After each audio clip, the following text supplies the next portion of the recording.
Hello, kamusta tayo lahat? I praise my Father, Yahweh, for His amazing love.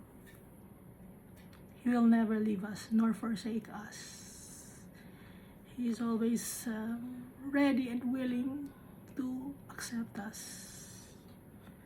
And I exalt the name of my High Priest, my Jesus Christ, my Savior, my Redeemer, my Deliverer, the Lamb of God, the Messiah, for His great love and for His sacrifice on the cross. Lagi nating iisipin yung sacrifice ni Jesus on the cross. Dahil po yun ay para sa atin, para ma-save tayo sa ating mga kasalanan. He's the only mediator to our Father.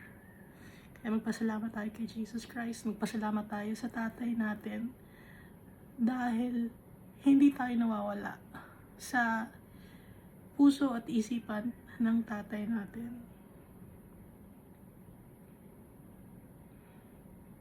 At kaya ngayon, araw-araw meron tayong mga blessings, binibigay ni Almighty Father, yung mga pangangailangan natin.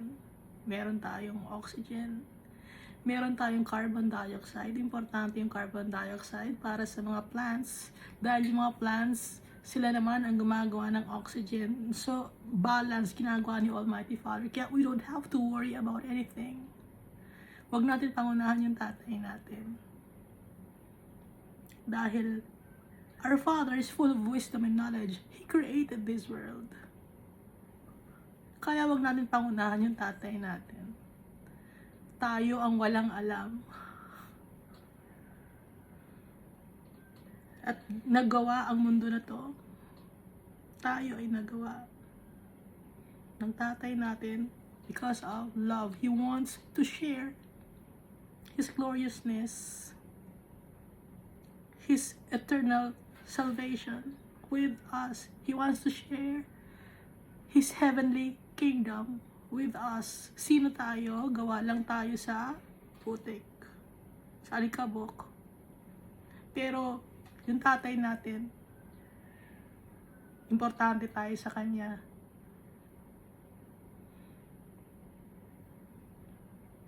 We were created in His image and likeness. Yun pa lang, malalaman natin na mahal tayo ni Almighty Father dahil inile-level up niya tayo sa Kanya. Yun ang ibig sabihin ng we were created in His image and likeness. Ipinapantay niya tayo sa Kanya. Gusto niya na i-share niya yung Kanyang power sa atin. And when the right time comes, we will be with our Father. Yung ibang mga creatures, mga animals, nakita niyo, di ba? So, mga animals yun, iba tayo sa mga animals. Mataas ang value natin. Ang value natin, priceless, dugo ni Jesus Christ.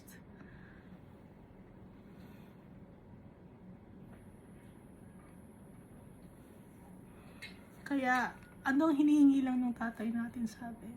Mahalin natin siya, irespeto natin siya, purihin natin siya. Yun ang hinihingi ng tatay natin sa atin. At mahalin ang kapwa-tao natin.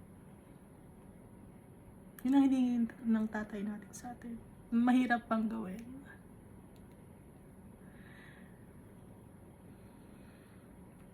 Kaya pinadala ni Almighty Father si Jesus para ipakita sa atin yung holiness ni Almighty Father, dahil ang nakakita kay Almighty Father si Jesus, nakasama ni Jesus si Almighty Father.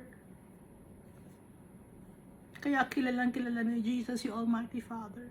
Kaya si Jesus ang ipinadala ng tatay natin.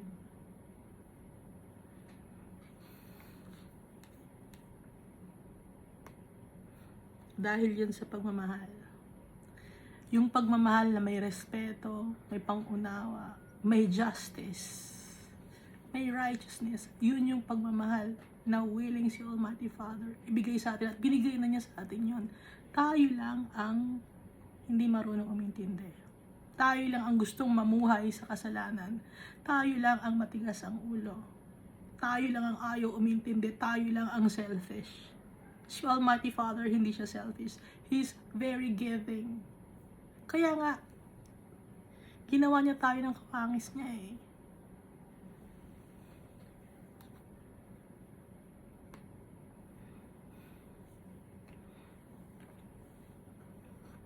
So last time you read Nehemiah chapter 7. So dito sa Nehemiah chapter 7, bumalik na yung mga tao from other parts of the world, no? Bumalik sa Jerusalem yung mga Israelites. Kahit hindi sila tribe ni Judah, dun sila tumira. Pumasok sila sa Jerusalem at tinanggap sila dahil lugar ni Almighty Father yan, ibinigay sa kanila. Kaya lang sila nakaalis sa lugar na yon, naging captive sila. It's because of kasalanan, iniquities, and disobedience to the Almighty Father. So nung natuto na sila, no, ng lesson, pinabalik sila ni Almighty Father. Ginawa uli yung Jerusalem sa pangunguna ni Nehemiah na kinausap ni Almighty Father. Na kahit na maraming pinagdaanan si Nehemiah ng mga sufferings and pains, no? Sometimes naisip niya na mag-isa lang siya, pero sinamaan siya ni Almighty Father kahit maraming nangaaway sa kanya. Mga ibang lahi man or kalahi niya, nakapareho niya na Jew.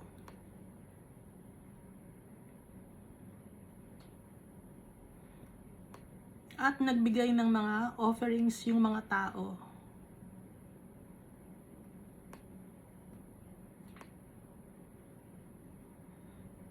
Napakadaming bumalik. 42,360 besides their male and female servants, na ang bilang ay 7,367, at saka meron pang mga singers na 245, tapos may dadala pa silang mga animals.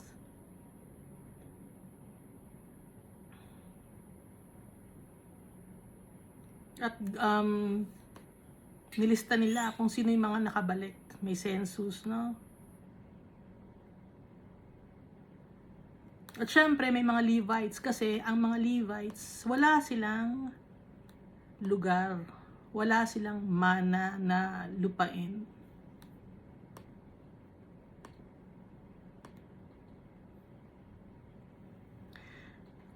So, nung hinati, yung Israel, galing sila di ba dati sa Egypt? Tapos dumating sila sa Israel. Hinati-hati yung lupa. Walang hati yung mga Levites. Wala silang lupa. So anong binigay ni Almighty Father sa kanila? Basahin natin sa Numbers chapter 18 verse 21 to 32. Behold, I have given the children of Levi all the tithes in Israel. San binigay ni Almighty Father ang tithes? Sa mga Levites.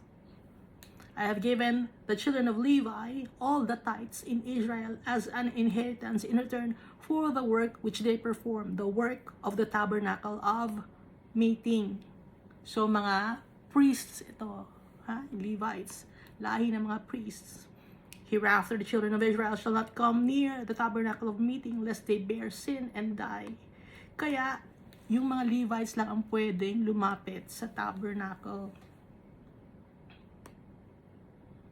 Sila lang ang pwedeng mag-perform ng work of the tabernacle of meeting, and they shall bear their iniquity. It shall be a statute forever throughout your generations, that among the children of Israel they shall have no inheritance.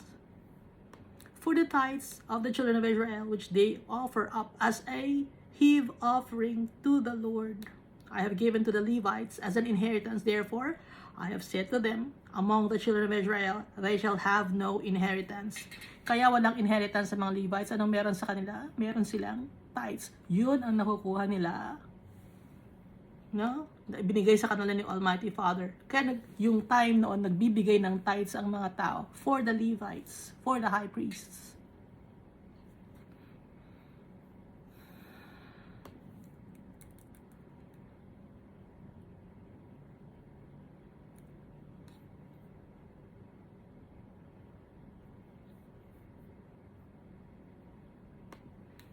Ngayon, itong si Paul, hindi siya Levites, no? Hindi Levites si Paul, or hindi siya tribe ni Levi. Si Peter din, hindi rin tribe ni Levi.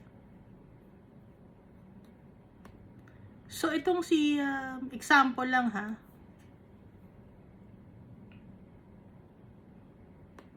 walang nagsusupport financially kay Paul. Ibig sabihin, hindi siya nanghihingi ng tithes.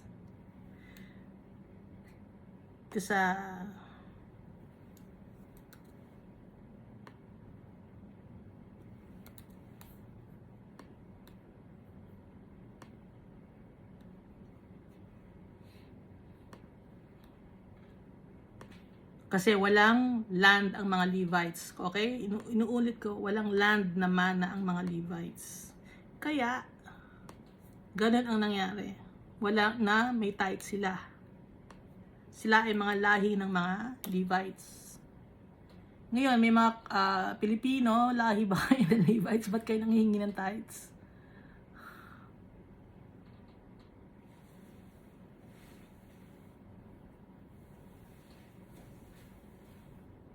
Ito no, as an example, itong si Paul, hindi siya nanghihingi ng tithes. Philippians chapter 4 verse 15 to 16. Now you Philippians know also that in the beginning of the gospel, when I departed from Macedonia, no church shared with me concerning giving and receiving, but you only. Kayo lang ng mga Philippians ang nabigay sa akin ng support, sabi ni Paul. For even in Thessalonica, you sent aid once and again for my necessities. Nagpapadala ang mga Philippians kasi walang sumusuporta kay Paul. Ibig sabihin, hindi siya nanghingi ng tithes. So, saan galing ngayon? Ulitin ko, saan galing ngayon? Ba't kayo nanghihingi ng tithes? Yung mga Christian congregation dyan. Offering pwede. Pero since may lupa kayo, hindi kayo lahi ng Levites, bakit kayo nanghihingi ng tithes? Inoobligan nyo yung mga tao.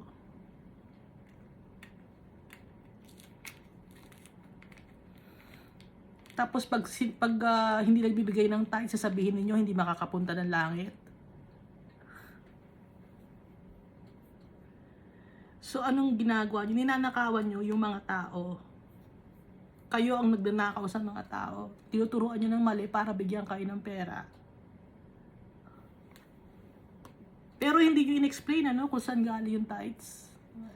Sasabihin nyo, in-explain ninyo. Ang sinasabi lang ninyo yung sa Malakay. Pero yung pinaka root cause kung bakit may tithes, bakit hindi nyo sinasabi? Hindi nyo itinuturo.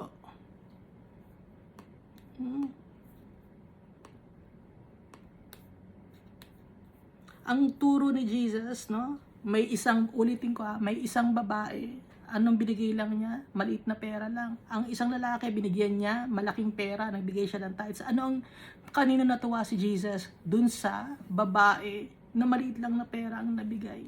Dahil yun ay kanyang buong kabuhayan na malaki man ang binigay na tithes ng isang lalaki, dahil mayaman siya. Excess lang ng kayamanan niya yon. Yung isang babae, buong kabuhayan na niya ang kanyang binigay. Naintindihan ninyo? Ha? Kaya si Almighty Father, si Jesus Christ, hindi nila kailangan ng pera. Hindi kailangan ng pera ng tatay natin tsaka na Jesus Christ. Sila ang nag-create ng mundo na to. Bakit nila kakailanganin ng pera? Kaya nga ibinigay na nga ni Almighty Father yung tithe sa mga Levites. Dahil hindi niya kailangan.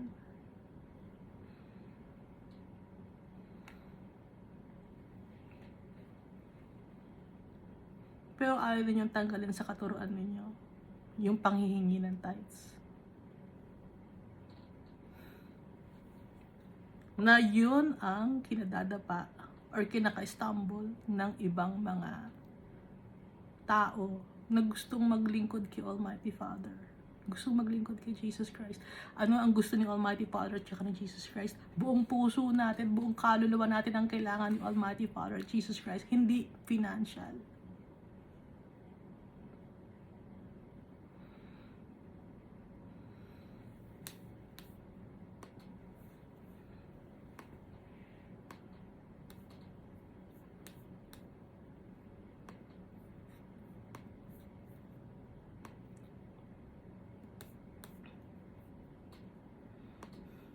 Pero ayaw yung tanggalin sa katuruan ninyo. Natatakot kayo na pag hindi nagbigay ng tithe sa mga tao, wala kayong pambayad ng kung ano-ano mga utilities ninyo, pambayad nyo ng cellphone ninyo. Natatakot kayo, no? So, sino ngayon ang walang pananampalataya? Kayo.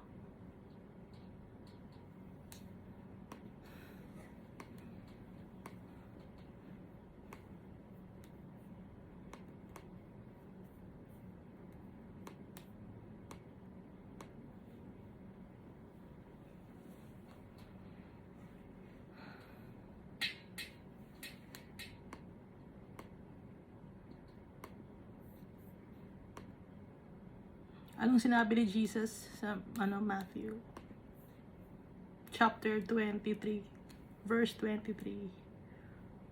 Woe to you, scribes and Pharisees, hypocrites, for you tithe mint and dill and cumin and have neglected the weightier matters of the law, justice and mercy and faithfulness. These you ought to have done without neglecting the others. Kinalimutan yung justice, mercy and faithfulness.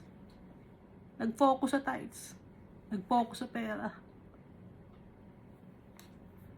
At nagpapagawa kayo ng mga schools, katabi ng ninyo, congregation ninyo. Pagkakaperahan nyo na naman, mahal din ang sigil ninyo. Imbis na ba, ilibre nyo na lang. Dahil ganun si Jesus, nagbibigay ng libre. Ginagawa na niyang business.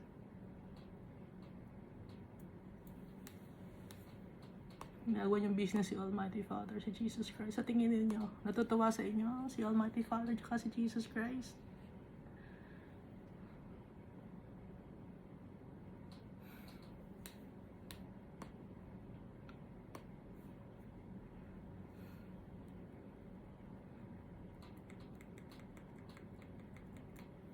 Dito sa Nehemiah chapter 8, si Ezra, isa siyang priest at scribe. Basahin natin Dahil dito sa Nehemiah chapter 7, sa last part, binanggit si Ezra na meron ding Book of Ezra. Nagsulat nun, syempre. Si Ezra, guided siya by the Holy Spirit. So, binasa ni Ezra ang law. Ano yung law na binasa ni Ezra? Yung law na bigay ni Almighty Father kay Moses. Yung Mosaic Law. Pag kay Jesus naman ang tawag, Messianic Law.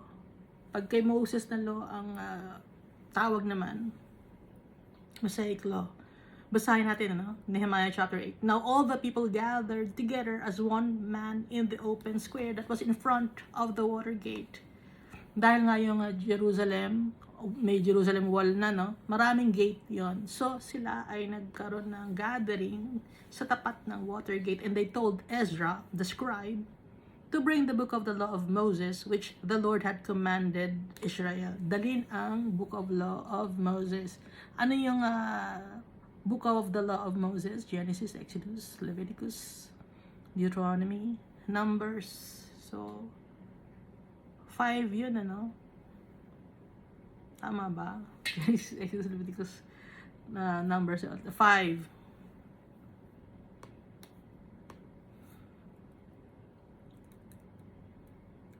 So Ezra the priest brought the law before the assembly of men and women and all who could hear with understanding on the first day of the 7th month.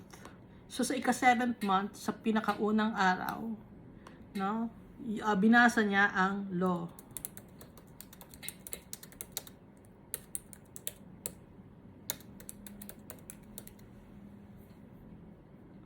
Sa Tishrei.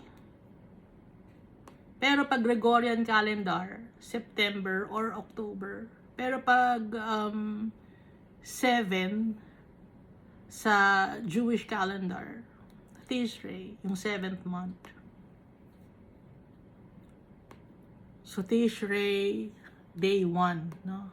At then dito na tayo sa verse 3 of Nehemiah chapter 8.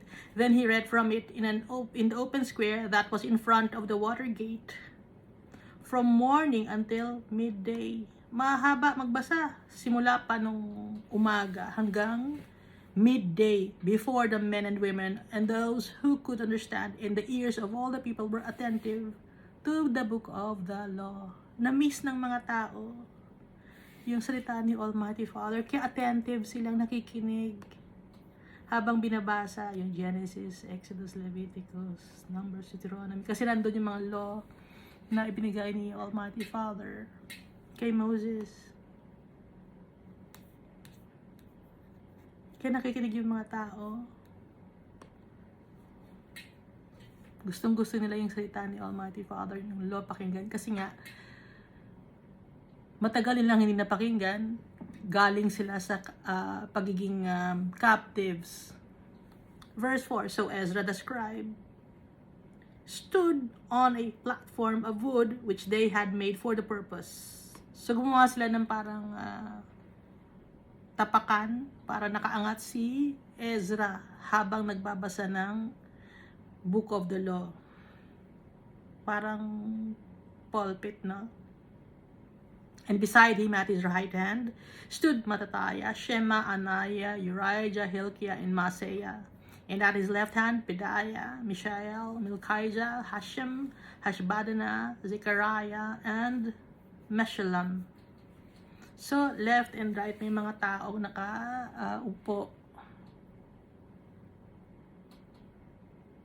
Nakatayo rin pala, sorry. At his right hand, nakatayo. Ang haba ng itinayo nila dahil simula umagang-umaga hanggang midday, nagbabasa sila ng Book of Law. And Ezra opened the book in the sight of all the people, for he was standing above all the people, and when he opened it, all the people stood up. Nirespeto ng mga tao yung salita ni Almighty Father dahil nung binuksan ni Ezra yung book sa harap ng mga tao, nagtayuan ng mga tao. Nagpapasalamat sa mga tao. Verse 6, and Ezra blessed the Lord, the great God. So, pinuri ni Ezra si Almighty Father. Then all the people answered, Amen, Amen. Truly, truly, ibig sabihin ng Amen. While lifting up their hands, and they bowed their heads and worshiped the Lord with their faces to the ground. So nakayuko sila, tapos yung mukha nila nasa ground. Sinamba nila si Almighty Father. Verse 7. Also, Joshua, Bani, Serebiah, Jamin, Jacob, Shabbetai, Hodijah, Maaseiah, Kelaita, Azariah, Jozabad, Hanan, Peliah, and the Levites helped the people to understand the law, and the people stood in their place. So may mga tumutulong din na mga tao kay Ezra, dahil nga marami ang nakikinig. Help the people to understand the law, explain yung law sa mga tao. So they read distinctly from the book in the law of God, and they gave the sense and helped them to understand the reading. Kailangang may mag-explain ng law ni Almighty Father sa mga tao. Habang binabasa ni Ezra, may nag-explain naman sa mga tao. So, hiwa-hiwala yung mga tao na nag-explain habang nagbabasa si Ezra. And Nehemiah, who was the governor, Ezra, the priest and scribe, magkaiba yung priest and scribe, no? Pero isa lang ang ginampanan ni Ezra. Isa siyang priest from the tribe of Levi kasi siya. At saka scribe din siya. Ibig sabihin, law, no? So, nagpe-perform din siya ng pagiging isang priest at saka alam din niya ang law. And the Levites who taught the people said to all the people, "This day is holy to God, to the Lord your God. Do not mourn nor weep." For all the people wept when they heard the words of the law. Umiyak ang mga tao nung mabasa ni Ezra ang mga law dahil salita ni Almighty Father. Kaya nag-iyakan yung mga tao, nagsisisi sila, naisip nila yung kanilang mga nagawang pagkakamali. Napakabait ni Almighty Father, pinapatawad niya yung mga tao. So, noon pa man nagpapatawad na siya ng tao, hanggang ngayon pinapatawad pa rin niya tayo sa ating mga kasalanan. Hindi nagbabago yung tatay natin. Verse 10, Then he said to them, "Go your way, eat the fat, drink the sweet, and send portions those for whom nothing is prepared." Bigyan nyo ng pagkain yung mga taong walang makain. Kumain kayo, eat the fat, drink the sweet, mag-celebrate kayo, for this day is holy to our Lord. Do not sorrow, for the joy of the Lord is your strength. Huwag kayong malungkot, for the joy of the Lord is your strength. Ang strength ay ang kasiyahan natin kay Almighty Father. Yun ang ating magiging strength. Kasi nga, iyak ng iyak yung mga tao. Hindi makakain, hindi makainom. Kaya, sinabihan yung mga tao na, kumain kayo. Celebration to. Huwag kayong umiyak, huwag kayong malungkot. Kasi, the joy of the Lord is your strength. Verse 11, So the Levites quieted all the people, saying, "Be still, for the day is holy. Do not be grieved." Kasi yung iyak nila, malakas.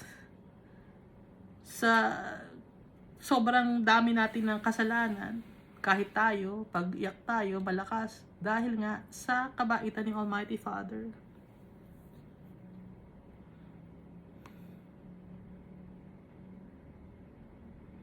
Pag naiisip natin yung kasalanan natin at yung pagpapatawad ng Almighty Father,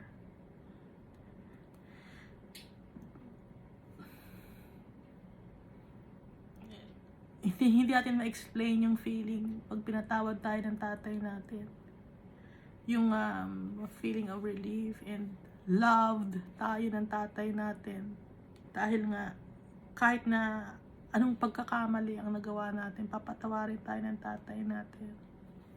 Basta, maging humble tayo, aminin natin yung kasalanan natin. At susundin natin ang kanyang mga directives.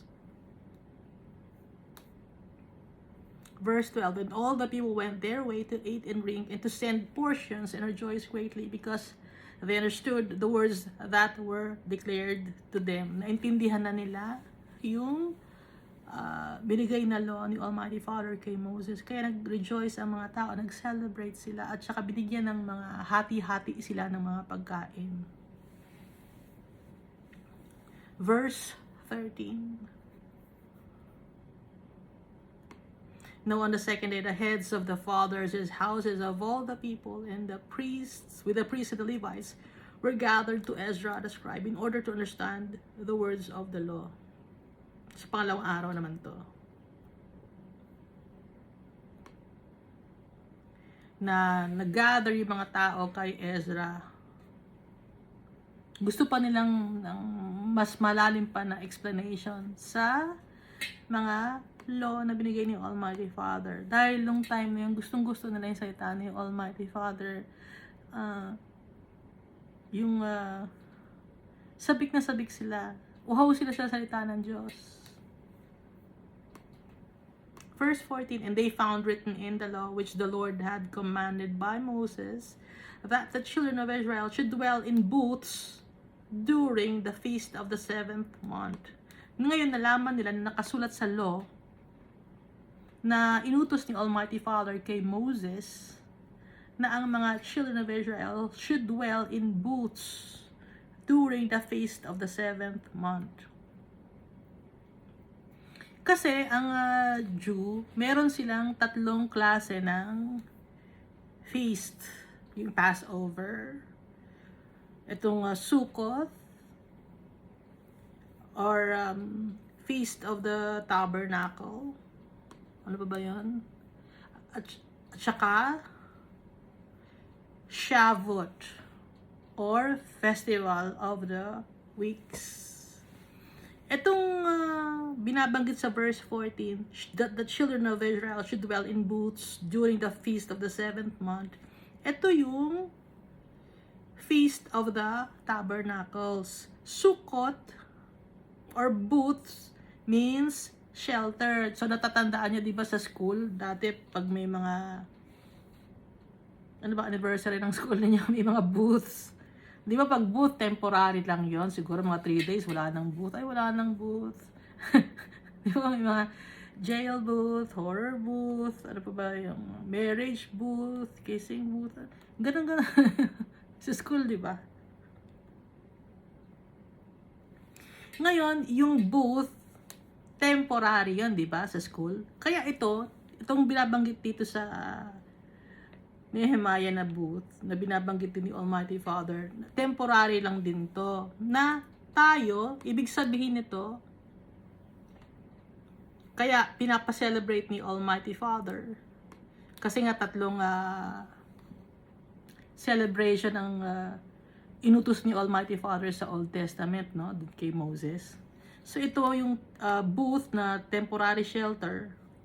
Ibig sabihin nito kasi tayo, temporary lang tayo dito naniniraan sa mundo. Hindi tayo dito permanente. Kaya gusto ni Almighty Father dito sa Old Testament i-celebrate ng mga tao ang Festival of the Tabernacle or Feast of the Tabernacle. Dahil temporary lang tayo dito sa mundo. Pinapaalala ni Almighty Father. Ano pa ba yung iba pang mga pinapaalala sa atin ng Almighty Father? Na sinasabi niya na i-celebrate. Ano pa ba yun? Maliban dito sa Feast of the Tabernacle, no? Babanggitin natin yung Passover. Pinapa-remind sa atin ni Almighty Father yung Passover. Bakit pinapa-remind sa atin yung Passover? Yung Passover, sinave ni Almighty Father. Ang mga tao, nagpa-katay siya ng lamb, at yung blood ng lamb nilagay sa doorpost ng mga bahay ng mga Israelites. Noong time na yon, pinakawalan na ng Pharaoh ang mga Israelites. Dahil sila ay nasa Egypt ng time ngayon. Ngayon, si Jesus Christ, He died a day before the Passover. Symbolically, ibig sabihin nun, si Jesus Christ yung lamb. Tapos yung blood na nakasave sa mga Israelites sa Egypt, yung ngayon ang nagsisave sa atin, blood ni Jesus Christ na nakasave sa atin sa kasalanan. Kasi ang Egypt symbolizes kasalanan. Ngayon, ang blood ni Jesus, siya yung lamb, yung blood niya na nasa sa atin ngayon, na malinis tayo, masisave na tayo. Hindi na tayo naka-bondage sa sin, hindi na tayo slave ng kasalanan. Kaya pinapa-celebrate ni Almighty Father ang Passover at saka yung Sukkot. Ngayon, meron namang Shavuot kasi 3 yon. Ano naman tong Shavuot? Yung Shavuot naman, ang tawag dito ay Festival of Weeks, Festival of the Harvest, or Festival of the First Fruits. Ano ang nagsisimbolize nito? Festival of the Weeks. Siya-celebrate yung buhay natin dito sa mundo. Ilan ang days of the week? 7. So, ang pagkapanganak natin dito sa mundo, Monday, or first day of the week, and then, yung huling araw natin dito sa mundo ay yung 6th day, and then yung rest day natin ay yung 7th day. Babalik tayo yung soul natin kay Almighty Father. Yun ang rest day. Ngayon, Festival of the Harvest naman. Araw-araw, maraming blessings si Almighty Father sa atin. No? Kung aware lang tayo, kung nakikita natin, araw-araw, maraming blessings si Almighty Father. And then, ano ba yung Festival of the First Fruits? Yung Festival of the First Fruits, ito yung magandang ani. Kasi ang mga tanim na mga halaman, pag nagbunga, yung pinaka first fruits, yun yung perfect, yung magandang bunga. Kaya pinapa-celebrate ni Almighty Father. Naintindihan na natin yung nagsisimbolize ng Passover, ng Shavuot, at saka ng Sukkot. Kaya binanggit natin yun kasi dito sa verse 14 ng Nehemiah, intindihan ng mga tao nang binasa ni Ezra na yung children of Israel should dwell in booths during the feast of the 7th month. So sa verse 15 na tayo, kunento lang natin kung ano yung mga pinasa-celebrate ni Almighty Father sa Old Testament na mga festivals. Kasi, kaya pinapa-celebrate din ni Almighty Father itong mga bagay na to, yung Passover, yung Shavuot, at saka itong Sukkot. Tayo ay mga temporary lang dito sa mundo. Pilgrims tayo. Ha? Dumadaan lang tayo dito sa mundo na to. Okay?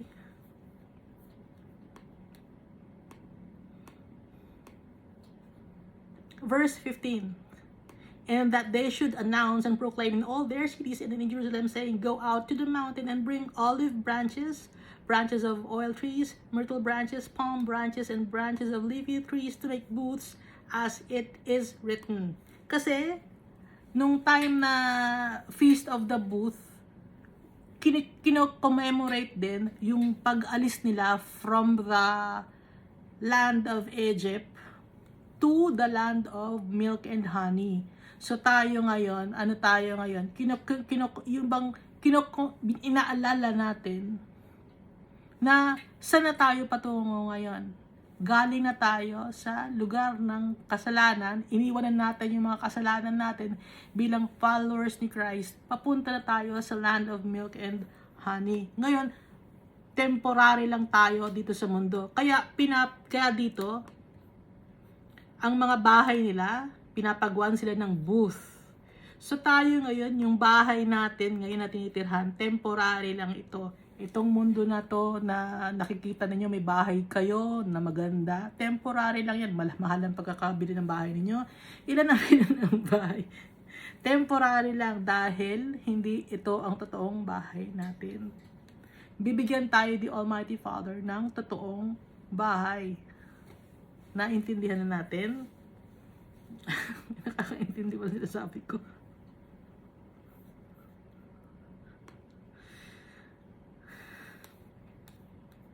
Verse 16. Then the people went out and brought them and made themselves booths. Kaya nung time na yon, na-excite yung mga tao, naalala nila na pinapacelebrate sa kanila yung Feast of the Booth. Kaya, ang ginawa ng mga tao, kumuha sila ng mga branches, no? Ng mga myrtle branches, palm branches, branches of leafy trees, to make booths, as it is written. Kaya yung mga tao, they went out and brought them and made themselves booths, each one on the roof of his house, or in their courtyards, or the courts of the house of God, and in the open square of the water gate, and in the open square of the gate of Ephraim. Kaya naglagay sila ng design ng branches of olive trees, olive branches,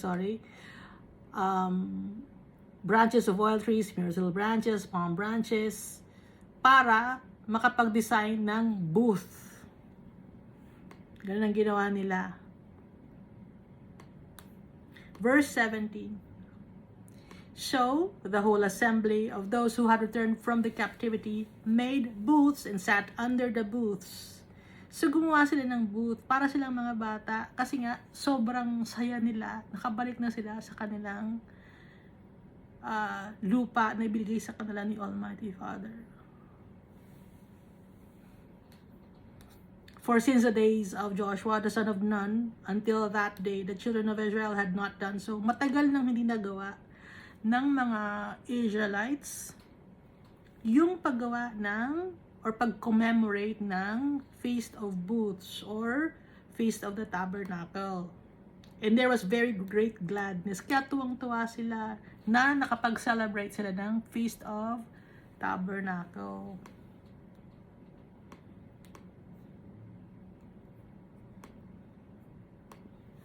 Kasi inalala nila yung time na from Egypt, napapunta sila ng land of milk and honey,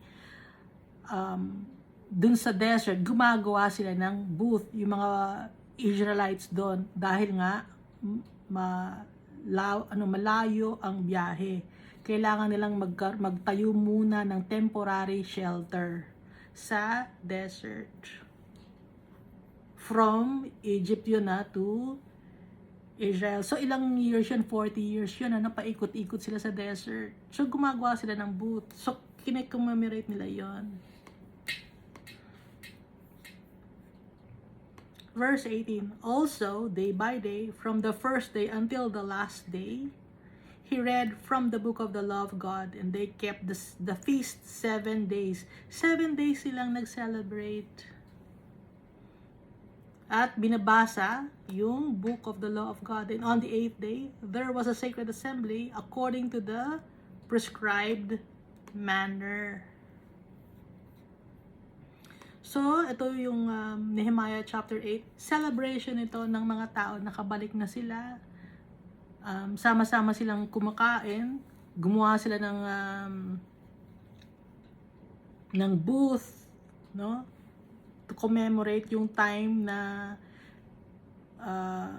nasa desert sila, yung mga ninuno nila, kasi matagal na nilang hindi nagagawa yon, at nagsisi sila sa kanilang mga kasalanan. So tears of joy meron sila, at saka nagigrieve sila dahil sa mga kasalanan nila. So salis sa halo-halo na tears of joy, tears of sadness, tears of panghihinayang, pero more on tears for thanksgiving to the Almighty Father.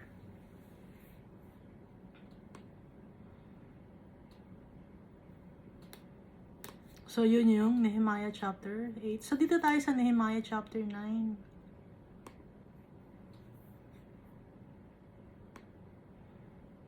Ulitin ko, no, ang nagbasa si Ezra. Galing siya sa lineage ni Aaron, Levi, na priest. Sila ay may karapatan sa tithes. Kaya binanggit natin yung tithes kasi nga, pang priest yung tithes. Pang lahi ng Levites, wala silang minanang lupain. Kaya yung mga priest, merong priest sa Israel, pero nakakalat sila. Hindi sila yung parang Judah na meron silang lugar na Judah. Yung isa may lugar na Benjamin, puro sila lahi ni Benjamin. Yung tribe ni Levi, meron silang lahi ni Levi, nasa tribe ni Benjamin, nasa tribe ni Judah, nasa tribe ni Manasseh, nasa tribe ni Ephraim, nasa tribe ni Gad, ni Issachar. Kasi nga, bawat tribe, merong tumatayong priest. Dahil wala ngang manang lupain ang mga priest. Kailangan nila mabuhay, kaya merong tithes. Levites yon. Doon galing ang tithes. Kina-clarify ko, may mga hindi nakakaintindi. Kaya hingi kayo ng hingi ng tithes.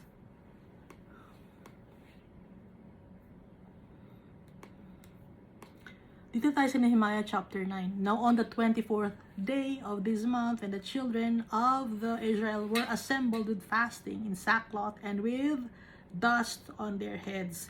Dito sa 24th day of this month ng Tishrei, 24th day, no?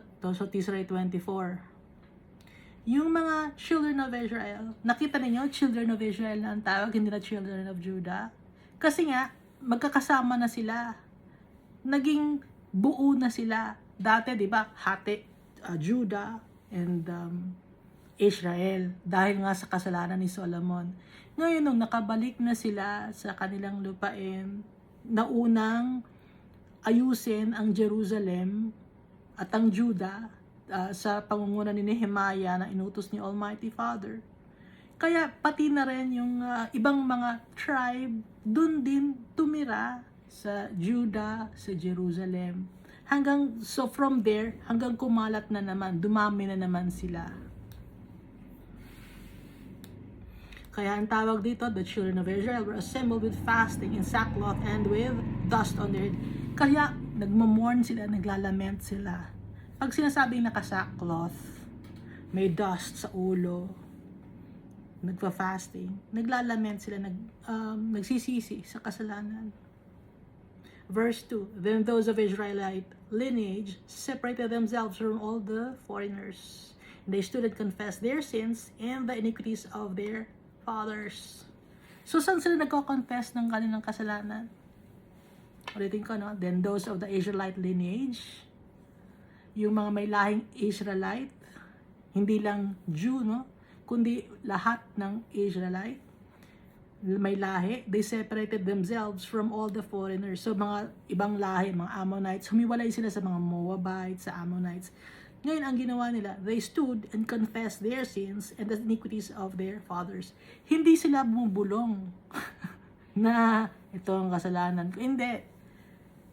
Ina-announce nila. They stood. Tumayo sila. Tumayo sila. Ina-announce nila. Pinagmamalakasan nila. Ibig sabihin, inaako nila, tinatanggap nila yung kasalanan nila. Nagkamali sila at nagsisisi sila. Hindi mo ibubulong, ay, ito yung kasalanan ko. Walang gano'n. Hindi ko alam kung saan galing yun. Ha? Hindi ko alam. Ba't may gano'n? Ito, ang dapat i-confess mo sa mga tao publicly. Lahat ng mga tao, alam ng mga tao. They confess their sins and the iniquities of their fathers. Verse 3, and they stood up in their place and read from the book of the law of the Lord their God for 1/4 of the day, and for the another 1/4, and for the another fourth they confessed and worshipped the Lord their God. So 1/4 of the day, nag-read ng book of the law, the Almighty Father. And then, another fourth, yung 1/4 naman, they confessed their sins and worshiped the Almighty Father. Dito tayo sa verse 4. Then Joshua, Bani, Kadmiel, Shebaniah, Boni, Sherebiah, Bani, and Shenani, or Shenanai, stood on the stairs of the Levites and cried out with loud voice, the Lord their God. Umiyak si Joshua, Bani, Kadmiel, Shebaniah, Bani, Sherebiah, Bani, and Shenanai, or Shenani. Umiyak sila sa stairs ng mga Levites. And cried with loud voice the Lord their God. And the Levites, si Joshua, Kadmiel, Bani, Hashabniah, Sherebiah, Hodijah, Shebaniah, and Petaliah, said, stand up and bless the Lord your God forever and ever. So, iyakan na malakas. Kahit lalaki, ha? Iiyak ng malakas. Bakit kayo mahihiya? Hindi, baka sabihin na nakakatanggal ng pagkalalaki pag iiyak ka kay Almighty. Bakit? Hindi. Hindi totoo yun.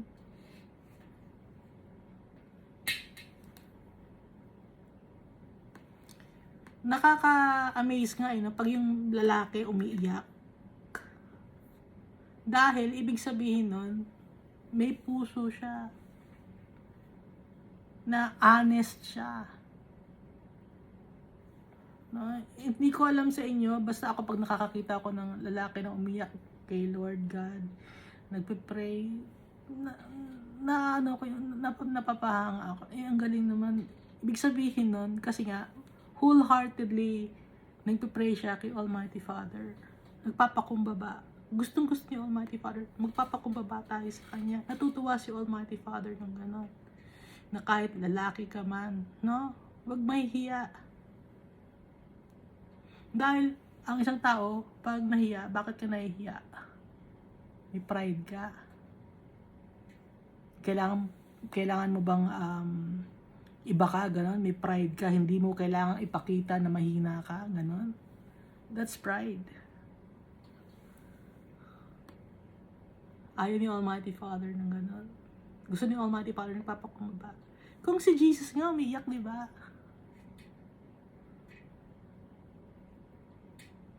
Nakalagay sa Bible, di ba? Umiyak si Jesus. Jesus wept.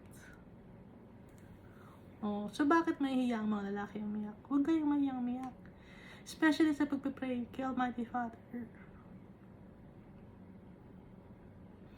Tuloy natin ang verse 5. And the Levites, Jeshua, Kadmiel, Bani, Hashabniah, Jerebiah, Hodijah, Shebaniah, and Pethahiah said, stand up and bless the Lord your God forever and ever. Blessed be your glorious name, which is exalted above all blessing and praise. Verse 6, you alone are the Lord. Ito yung sabi ng mga tao. They worship the Almighty Father. You alone are the Lord. You have made heaven, the heaven of heavens, with all their host, the earth and everything on it, the seas and all that is in them, and you preserve them all. The host of heaven worships you. You are the Lord God who chose Abram and brought him out of Ur of the Chaldeans and gave him the name Abraham. Dahil dati ang pangalan ni Abraham ay Abram lang, no? Ngayon, tinawag ni Almighty Father si Abram. From the land of the Chaldeans, yung Ur. So, medyo sakop to ng Babylon. Tinawag mo si Abram at binigyan mo siya ng name na Abraham.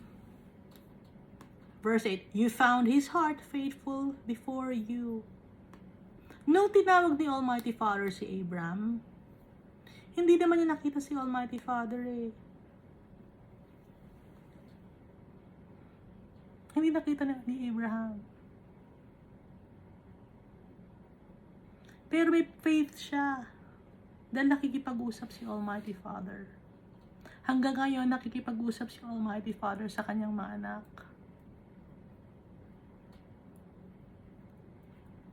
Pero dapat kung kakausapin natin yung tatay natin, hihingi tayo ng tawad sa kanya, magpapakumbaba tayo.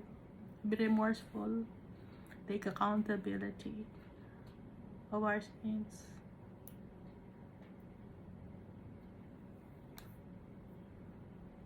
Humble ourselves before our God.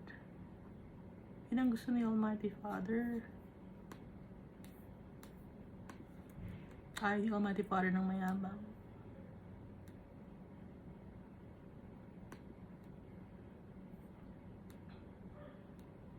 At dapat takot tayo sa kanyang mga salita. Takot tayo sa tatay natin. Pag takot tayo, ibig sabihin may respeto tayo sa tatay natin.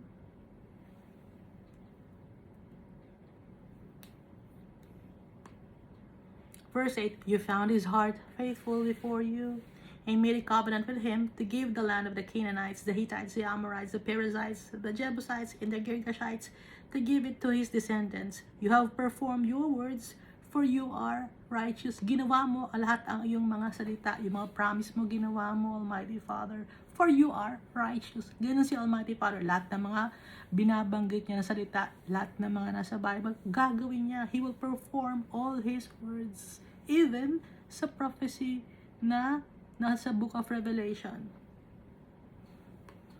For you are righteous. Verse 9, you saw the affliction of our fathers in Egypt and heard their cry by the Red Sea. Verse 10, you showed signs and wonders against Pharaoh, against all his servants, and against all the people of his land. For you knew that they acted proudly against them. So you made a name for yourself as it is this day. Binigyan mo ng lesson yung Pharaoh. Tinuruan mo sila ng tama nilang kalalagyan at pinagtanggol ni Almighty Father ang kanyang mga servants. Dahil narinig ni Almighty Father ang iyak ng kanyang mga anak sa land of Egypt.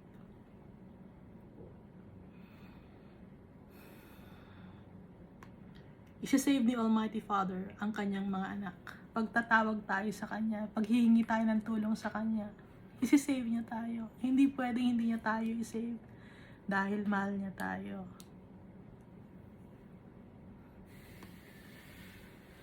So you made a name for yourself as it is this day. Gumawa ka ng pangalan mo, itinatag mo ang iyong pangalan ng Almighty Father. Verse 11, and you divided the sea before them. Nahati yung dagat, di ba? And so that they went through the midst of the sea on the dry land, and their persecutors you threw into the deep as a stone into the mighty waters. So dito, inaalala yung mga nangyari nung time ng pag-alis ng mga Israelites sa Egypt. No? Yung sa book of Exodus. And then sa Leviticus.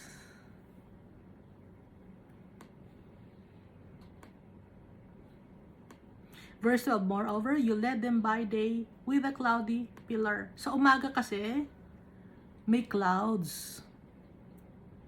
And by night with a pillar of fire. Yun ang nag-guide sa mga tao kung saan pupunta yung clouds.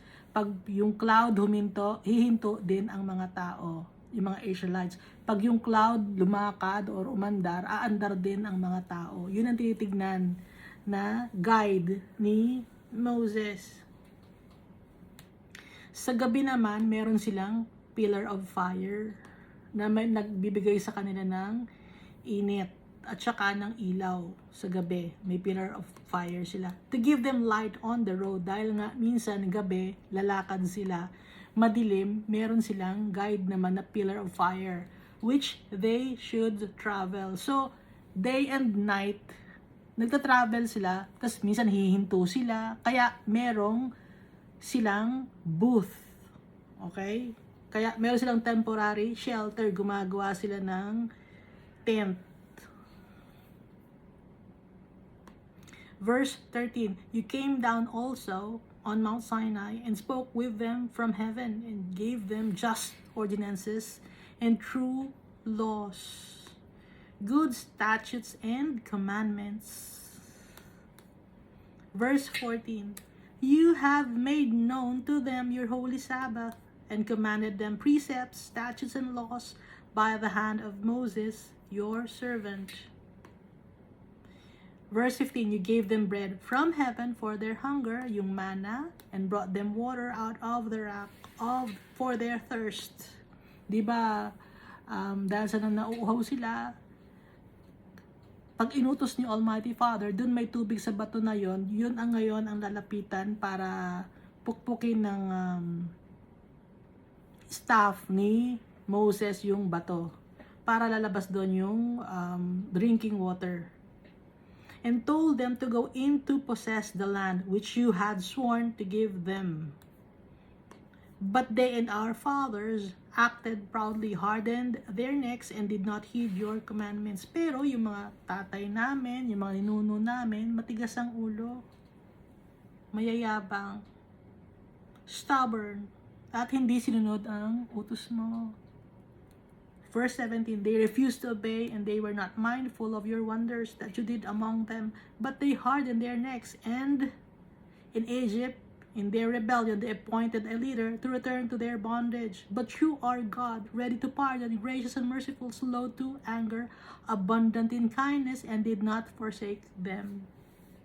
Napakabait ni Almighty Father. Kahit ngayon tayo, no? Natigas ang ulo natin. Mayabang tayo. Pero ready si Almighty Father to forgive us. Through Jesus Christ. Slow to anger. Napaka-patient ni Almighty Father. Kung tayo lang, ayoko na nga sa mga tao na to. Pero si Almighty Father, mahal na mahal niya kasi nga, siya ang nag-create sa atin. Ginawa niya tayo with love. Kaya yung kindness is abundant at hindi niya tayo iniwan and did not forsake them. Our Father will never forsake us. Our Father is always ready to embrace us and welcome us into His arms. He wants us to return to Him. He's faithful to us. Sinong hindi faithful tayo? Tayo na mga tao na mayayabang, makasalanan. Ayaw makinig sa tatay natin. And so, may kaparusahan. Sa ngayon, patient si Almighty Father sa atin. Pero darating ang oras, no? Sa last days, yung kaparusahan. Nung nasa desert, yung mga tao, may mga nagkakasala doon. Doon mismo, pinapatay na agad ni Almighty Father. Sa desert, yung mga wicked people, yung mga disobedient. At saka yung from Egypt, papunta ng Israel, walang nabuhay na mga Israelites. Ang nakapasok lang na mga from Egypt to Israel ay si Joshua. Sino pa yun? Si Joshua and dalawa sila eh.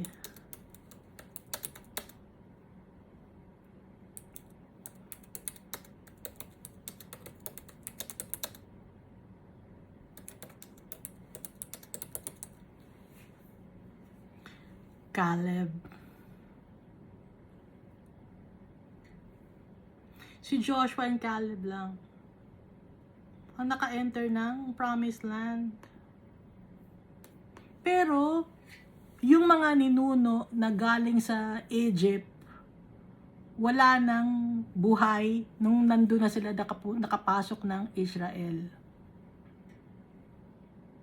Sinabi ni Almighty Father kasi nga napaka-stubborn ng mga tao. So ang nakapasok sa Israel, yung mga anak na ipinanganak na sa disyerto.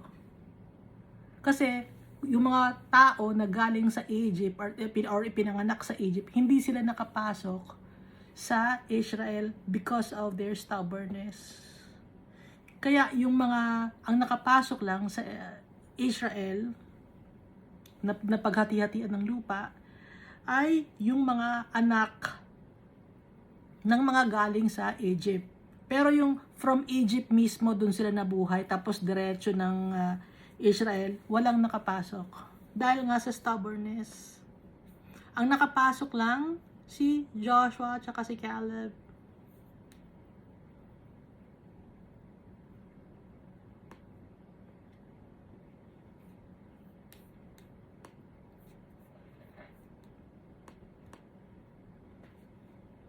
So makikita natin dito, no, na si Almighty Father, faithful siya sa atin. Kailan kaya tayo magiging faithful sa tatay natin? Pag may sakit na tayo, pag matanda na tayo, saka tayo magiging faithful sa kanya. Pag hindi na makagalaw, saka na magiging faithful kay Almighty Father. Ngayon pa lang, mag-decide na tayo. Kasi hindi natin alam yung time natin dito sa mundo. At hindi rin natin alam kung kailan ang pagdating ni Jesus Christ. Kaya dapat lagi tayong ready. Para hindi tayo maparusahan. Dahil nga, sa wickedness natin and disobedient, napaka-disobedient natin, may kaparusahan.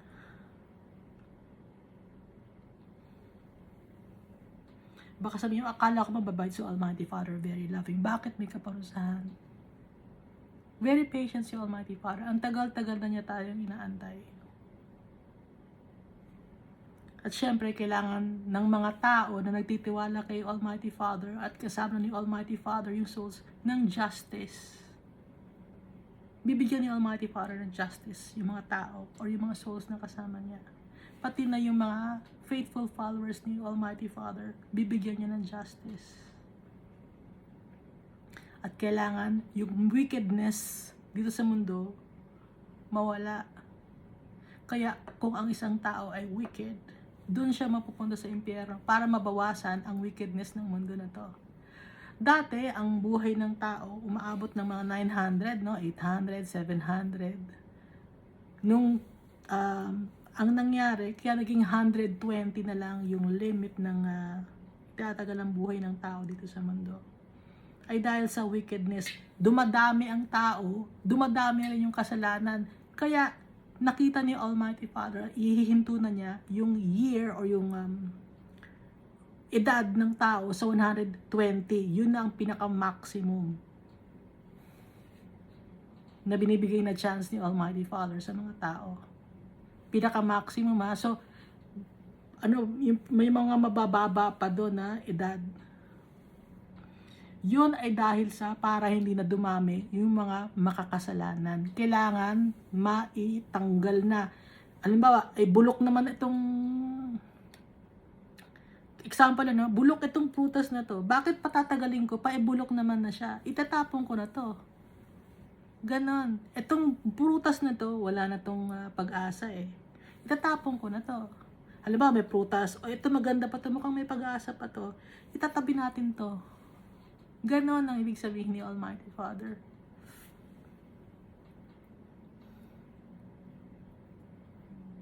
Pag nakita niyang wala ng pag-asa sa impyerno, pag nakita niyang hinug na at pwede nang bumalik sa kanya, kukunin na niya, doon naman sa heaven niya dadalhin yung kaluluwa ng tao. Kaya yung mundo, no, hindi to magiging saturated. Kwentado ni Almighty Father ang tao sa mundo. Yung mga tao lang ang gusto ng population control dahil nga selfish. Pero kung nakikita ninyo, di ba? Ang lawak ng mundo, ang dami naman palang lupa na pwedeng ang dami, di ba? Nakapunta na ba kayo ng mga probinsya o kaya sa ibang country, no? Malalaki naman pala yung mga lupa. Bakit kailangan sagana sa lupa ang mga tao? Bakit lang ganun? Selfish ang mga tao. Kaya kailangan tanggalin ni Almighty Father yung mga wickedness na mga wicked people, tsaka yung mga selfish people, at itinitira niya yung mga first fruits, yung magagandang mga ani, idinadala ni Almighty Father sa kanyang kingdom. Hindi pwedeng magdala si Almighty Father ng bulok sa heaven. Holy si Almighty Father, holy si Jesus Christ. Yung heaven, hindi pwedeng mga bulok ang nandun. Saan nakalagay ang mga bulok? Sa impyerno.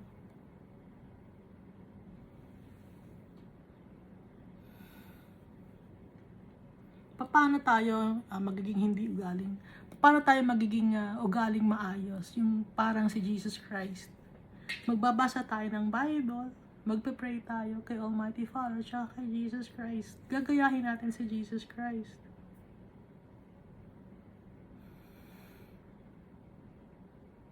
Ano bang ugali ni Jesus Christ na nandito siya sa mundo? Ano ba ang ginawa niya? Paano ba siya nag-pray? Diba, tinanuro niya tayo kung paano mag-pray. Yung ginawa ni Jesus Christ, ganun ang gagawin natin. May nakita ba tayong ginawa ni Jesus Christ na may hawak siyang idol? Wala, di ba? Sino lang ang sinamba ni Almighty Father? Si Almighty Father. Sino lang ang sinamba ni Jesus Christ? Si Almighty Father. Sino lang ang sinamba ni Paul, ni Peter, ni John? Si Almighty Father. Si Jesus Christ. Wala nang ibang tinawag na pangalan. Ganun ang gagayahin natin. O nanghingi ba ng tithe si Peter? Si Paul? Si Jesus nanghingi ba ng tithe? Hindi. Kung ano yung ginawa ni Jesus Christ, yun ang gagawin natin. Yun ang gagayahin natin. Kasi yung mga tao, ang daming invento eh. Hindi nila sinitinan yung Bible.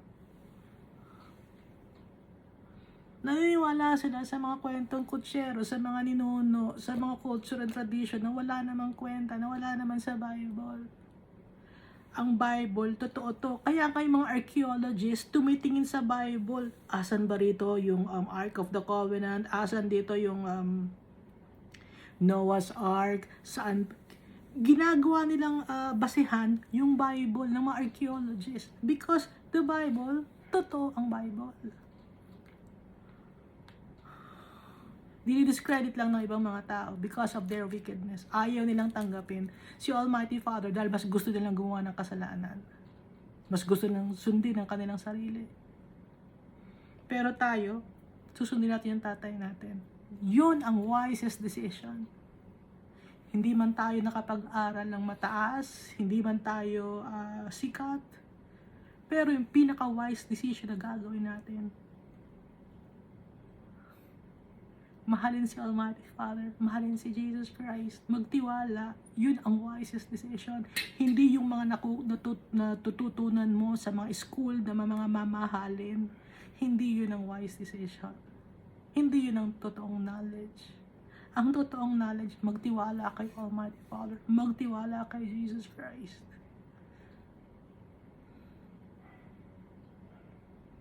Kaya wag tayo titigil sa pagpe-pray. Dahil binibigyan tayo ni Almighty Father ng kalakasan pag nagpe-pray tayo. Iniiwas niya tayo sa mga masasamang principalities.